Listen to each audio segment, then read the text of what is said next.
Welcome to Divorce on Planet Earth, Kate Sharf's real-world advice for well-intentioned humans, a show for anyone who has shared life, love, and intimacy. Today's episode, Surviving the Holidays After Divorce, Part 1, tips for people who don't have kids and for people who do. I'm your co-host, Jane Prelinger. Your host is Kate Sharf. Hey, Kate. Hey, Jane. Kate, I think the holidays are a fraught time, even for people who aren't newly split from a significant other. There's so much pressure in this culture for this time to be so special, for us to feel joyous and celebratory and to carry on decades of traditions.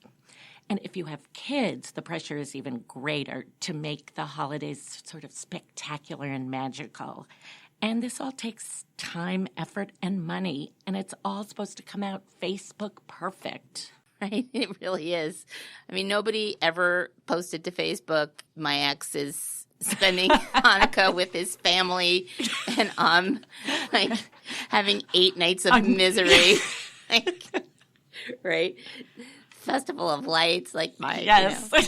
Yeah, I mean, I think for some people, even people who are recently separated, that the holidays are great, but that was not my experience when I was first separated from my ex-husband. And I think if you are in the process of separating or recently separated, you're even first couple years, first 3 years, you're still reeling and you're still trying to just wrap your mind around all the things that are changing and all of the losses and upheavals in your family and in your world. And the holidays, for the reasons that you mentioned, can be particularly difficult because they're so evocative of, home, hearth, extended family, and tradition. Kate, I'm getting PTSD just listening to you. You're remembering Oh my God. Yes. Yes. I mean, I think it's a time when your sense of alienation and loss of married status, or the sense of a kind of completed family, is really particularly acute. So we wanted to put together a podcast episode that would try to offer some tips for people just to take the edge off of the pain and to normalize it a little bit, which in and of itself I find useful. So these are just tips for navigating the holidays, but also for navigating first birthdays, first, anniversaries not together, first dinner party. Lots of them, first weekend alone. I mean, just anything that feels new and hard. No, that seems important, Kate. And we were talking about also how our episodes have focused really on parents so far and parenting issues. And we actually wanted to address that today. So we divided the topic into 2 episodes, and we decided that our first episode is going to be for everyone, kids, no kids, and that part 2 we would sort of target for anyone interested in knowing more about planning for post-split holidays with kids. Yeah. Right? Yeah. Anyone. And I think, too, the part 2 of this podcast focuses on kids, but if you were a child of divorce and going through one yourself, I think it might be helpful in thinking about the ways that being on your own in the holidays stirs up feelings about being a child in the holidays. And so it might be kind of helpful to listen to that, to part 2, even if you don't have kids yourself at this point, just in terms of processing what this meant for you as a kid, because that gets stirred up when you're an adult. Yeah. Well, let's jump into part 1, which we're calling Tips for Surviving the Holidays After Divorce. So, Kate, we've got one of our famous lists going here, at least famous in my book. Number 1 on the list, don't beat yourself up for how you're feeling. Right. I think people who are going through this life transition tend to beat themselves up for most things. If you feel good, something's wrong with you. If you feel bad for too long, something's wrong with you. I think, especially if you're going through the actual legal process and you're being told that your positions or your desires are unreasonable, there's something wrong with you. My view is that any way you feel when you're going through a separation or divorce is reasonable. It might be unrealistic, right? It might be unrealistic to think that you can spend the holidays with your former in-laws if they're mad at you because you're leaving their beloved child for someone else. Their eye. Yes. But any way you could feel is reasonable when you're going through something this hard. So if you feel awful and you feel sad and you feel lonely, that is a feeling that goes with this experience. And there's lots, we'll get a little bit more into this later. There's lots of advice out there on the internet, about self-care and how to take care of yourself when you're going through this, tough time by yourself. And, take a bubble bath. I'm not against it. But there's no bubble bath sudsy enough to wash away loneliness on this level. So I think there's something kind of liberating about, speaking of bubble bath, sinking into or allowing yourself to really feel the full force of your sadness, rather than fighting it and trying to talk yourself out of it or psych yourself out of it. Now, I'm not suggesting that you collapse into a puddle of self-pity, but accepting your grief and letting it kind of flow through you without kind of leaning too hard against it can be very liberating. On the other hand, if you don't feel awful, and some people do feel relief to be not going through another holiday unhappily. Yeah. I don't know if you know this, like post-holidays, whether that's January, February, or like September after the summer holidays, October, these are divorce lawyers' busiest seasons because sometimes toward the end of a marriage, these holidays are really painful. And, and somebody comes out of it saying, that's it. Last Kwanzaa with you, dude. So that's really interesting. Yeah. So you may feel relief and not want to kind of huddle down in your home by yourself. And so just a little kind of add-on tip here. If you are in the mood to be around people, let them know. I'm not depressed. I actually want to be included. Don't be held back by the worry that you're going to be perceived as a fifth wheel. I don't really think that's how your friends feel about you just because you're not in a partner relationship. You may think that they do. Because you're feeling so much that, right, you're feeling that you're not going to, worried that you're not going to be included. But I think it's more that people may not be reaching out to you because they feel awkward or they feel tentative or worried about how you would feel about being there on your own. So if you take the sort of a more proactive stance and say, yeah, I'm on my own, but invite me anyway. I don't mind, being the only unpartnered person there. I would prefer it. Let them know. This feels very related to number 2, which is number 2 on our list. Practice doing things that give you pleasure. And here you go, even if no one else is there. Yeah, this is really important, even though I just kind of made fun of, the self-help stuff, get a massage, get a facial. Light 1,000 candles. Let me not be. Yes. And I'm not being sexist. Anyone of any gender could enjoy, in my opinion, a pedicure, just saying. But I do think each of us has something or some things that change our experience of ourselves and our space. So for me, it's flowers, buying flowers. I know now from kind of dialing into myself that if I put beautiful flowers on a table somewhere in my house, my experience of myself changes. I feel different about my space as I walk through my space. There's a lifting of my spirit and that it changes how I feel about my whole self and how I feel as I move around in the world. And that I just feel better. And I think other people experience me differently. And I just figured this out. I mean, for years I've been not buying flowers because it feels like an indulgence if nobody's coming over to see them. That's a mistake. That's a really good point, Kate. Yeah, listen to music if that's your jam. Make your bed if you're a person who feels funny. A little bit messy if you don't. Whatever it is. Put the lights on your Christmas tree, for God's sake. Don't worry until people come, don't wait for people to come over. Light a fire in your fireplace. Whatever, drink that glass of wine. Don't skimp on yourself. Yeah. And I say it because I think it's a deep difference, not a superficial difference. Yeah, that's a really, really an important point. Do you have a thing like that? Well, I was just thinking about the pleasure I get in literally arranging 2 rugs in my house. Or I feel like kind of a whole new person. Call me superficial, but it really does make a difference. So you're also one of those people who's really affected by your physical space is extremely important to me. Yeah. The other thing is really bothering to take a shower and wash my hair, Mm-hmm. then I'm a whole new person. Mm-hmm. My mood just absolutely changes I totally when get I that. do that. Like, even if you're going to put your pajamas on again for the fourth day in a row, yes, shave your legs, maybe. exactly. Yeah, whatever. Okay. Yeah. No, but it's really that's true. a good that one. Like, speaks to don't me. not shave your legs just because no one else is in the back. Yeah. Kate, eloquently put. Yes, thank you. How about number 3? Do take time off, but not necessarily at the same time. At the same time everyone else does. You know, many people decide to work through the holidays, whatever the holidays are. If you have a winter holiday or a time when other people are taking time off, and I'm talking about other holidays during the year as well. If you need to work through it and kind of duck the wave because it's too painful to think of other people being together while you're by yourself, I think that's fine. Whatever gets you through it. But don't let that mean that you don't actually take a break from the kind of tiring routines of your life or your work. I've made that mistake so many times and gone, especially early on when I didn't really have money, and after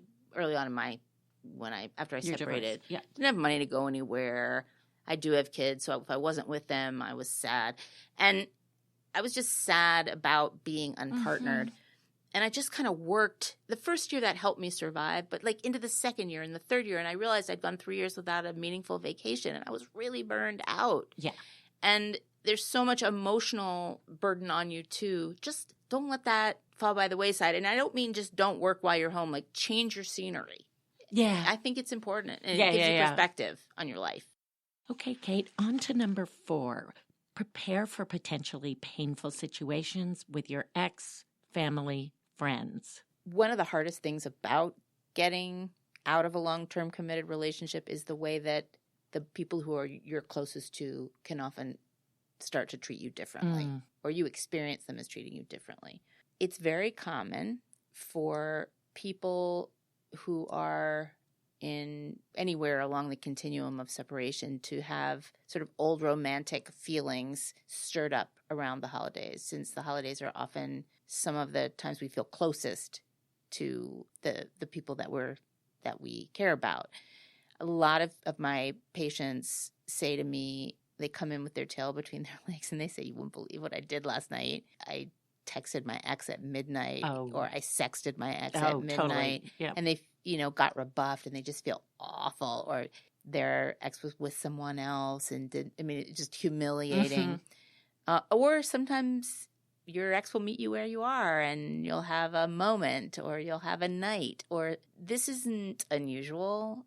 I think people scandalize themselves, but it's a phenomenon that happens at times that stir up romantic feelings. So if it happens, don't beat yourself up, dust yourself off. Maybe try not to do that again, because typically it doesn't actually signal anything moving toward a reconciliation. You might not even want it to be, but it's just a wistful time.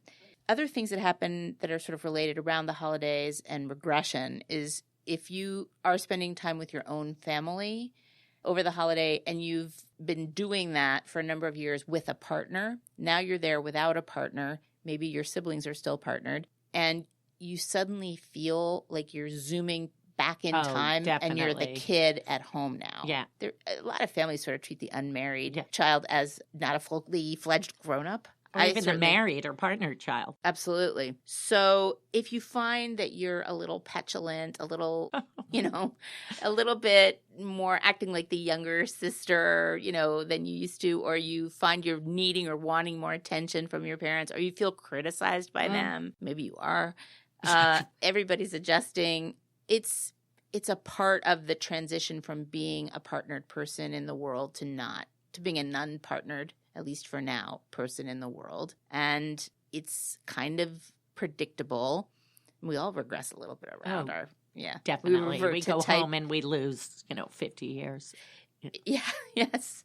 And I have them to lose. Like, I go home and I'm the oldest child and I'm super bossy. And I think there's probably an argument to be made that that's not so far off my baseline. But I think be prepared for that. And if it happens, you can even name it, depending on the psychological mindedness of your family. You could say, I'm just feeling like, like I'm losing developmental ground here. Like, it feels weird to be here alone, in my old bedroom kind of thing. You won't always feel that way, but it's a thing. And then there's the matter of former in-laws or people who have felt like in-laws if you weren't legally married. There are people for whom those relationships are very precious and they're mutually precious. And there are some people who split from their partner and remain close to that person's parents or aunts or whoever, their siblings, and sometimes even don't have to take a break from that, can roll right into it, especially in families where there aren't children. Sometimes the adult will be included in a holiday celebration like right away, but it's not. And when I say not children, it doesn't mean that if you split with kids, you can never have a relationship with your former in-laws. It's just usually there needs to be a break. I actually think there needs to be a break for most people. Well, because you can't go from being married to someone to being friends with them without a period of grief and recovery. Same with their parents. And so if you feel rejected by the people who have become like parents to you or like sisters and brothers to you, it hurts. They're hurting too, and that's why you're not invited. Doesn't mean you never will be, but maybe you never will be. And I'm thinking about for my clients where it's so painful to lose a family.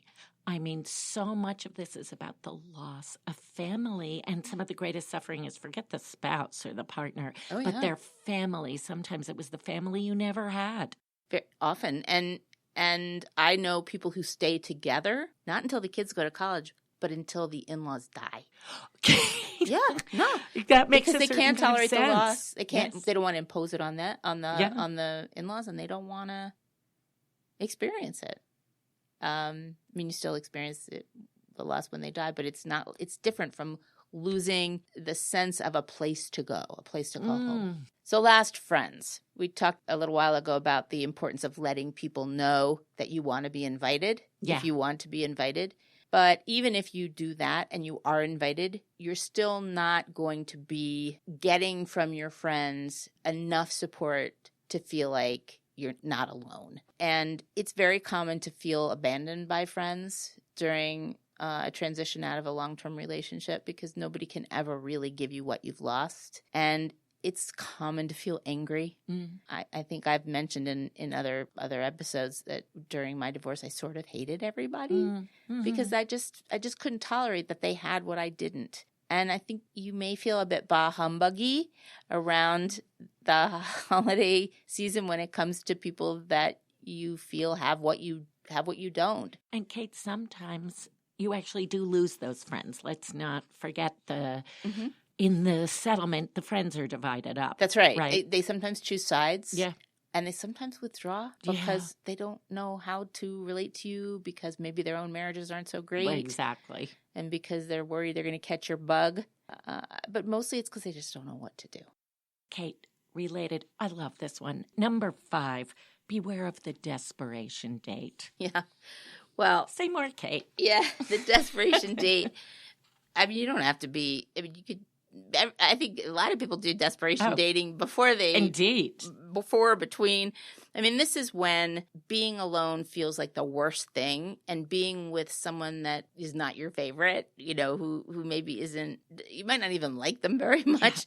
It feels preferable. And I think this is particularly alive around New Year's, which is kind of a romantic holiday that I think... Totally. Valentine's Day. Yes. Right? I think we make it's because it's commercially driven, but I think I've had a lot of people tell me, a lot of divorcing people say, or people getting out of long-term relationships saying, New Year's Eve is awful because there's an actual moment in time, it's midnight on New Year's, when they know that their former partner is kissing someone.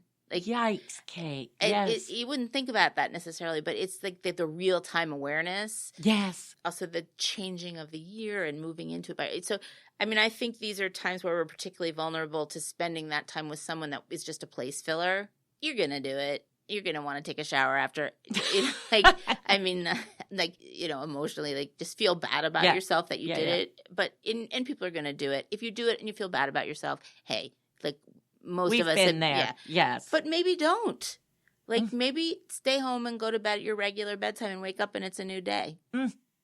Really good point. And just as a sidebar, as we know, New Year's Eve is the most overrated holiday for most people. It comes with its own disappointments. Yeah. I mean, if you like anyone out there is able to go to a party on New Year's Eve and drink just the right amount to have a good time, more power to you. But I do think it's an overrated holiday. Totally. Well, Kate, number 6, beware of New Year's resolutions. What are your thoughts on that? Yeah. I mean, I think if you're a resolution person and there's something about the clean white calendar that makes you feel hopeful about change and gives you a moment to reflect on things that you would like to work on or things that you'd like to be different in the following year, okay, fine. But what I'm talking about are the kind of resolutions that are specific and, the kind of things that you couldn't do last year, so you kick the can down the road and you think, well, because it's a fresh new year, I'm going to, these are opportunities to fail. And I would avoid them because the recovery process is so nonlinear and it takes so much longer than we think that the idea of thinking, okay, now I'm going to do, I don't know, now I'm going to lose 10 pounds or now I'm going to lose 100 pounds. Another thing to feel bad about, yeah, really. I think that's right. There's a lot of self-blaming and, to feel like you're failing at something else that you set a particular time clock on. Right. Who needs that? Totally. How about number 7? Try not to overvalue the holidays. Take a longer view. Yeah. This is something you talked about in the introduction to the podcast, that we do tend to place a lot of value on holidays in this culture. And they can be wonderful. They are often opportunities for people to come together in ways that they don't, any other time during the year. People get very lovingly attached to traditions. But there are other people, for whom they don't have those traditions, or it isn't so great because their home life isn't what they would like it to be, and there's also a lot of opportunity to feel you're not measuring up. But more importantly, I think these are just days. They may be special, they may be awful, but they're days. And in the early months and years following a split, there's all kinds of adjustment that needs to go on. And I think it's important to remember these are days with the same number of hours in them as any other day. Yeah. And they will come and go and life will go on. I said this earlier. Like, it's really okay to duck the wave, just to say, this is not a year that is going to be like other years. I don't need this to be a special day. This is a long life. And, there's a lot of opportunities to have a better Thanksgiving. And this is a transitional year, and I am not going to beat myself up because I don't have a Norman Rockwell experience. Absolutely. So, Kate, thank you for this. And we're hoping everyone will tune into part 2, which is Surviving the Holiday, Tips for Separating or Divorced Parents, aimed a little bit at parents with kids or anyone who has ever been a kid of divorced parents. Thank you all for listening to Divorce on Planet Earth, Kate Scharf's real-world advice for well-intentioned humans. If you'd like to know right away when we have a new episode, we invite you to follow us on Apple Podcasts, Spotify, or YouTube, or on Twitter at Divorce4Humans. That's divorce, the number 4 humans. You can learn more about Kate and what she's writing and thinking about on her blog, divorceonplanetearth.com. And if you have an idea for us for a future podcast, please write us at info@divorceonplanetearth.com. We hope that what you hear on the show will be helpful, but since everyone's situation is different, our content is not intended as a substitute for clinical advice or recommendations. I'm your co-host, Jane Prelinger. Your host has been Kate Scharf. Our producer is Eric Piguero. See you next time.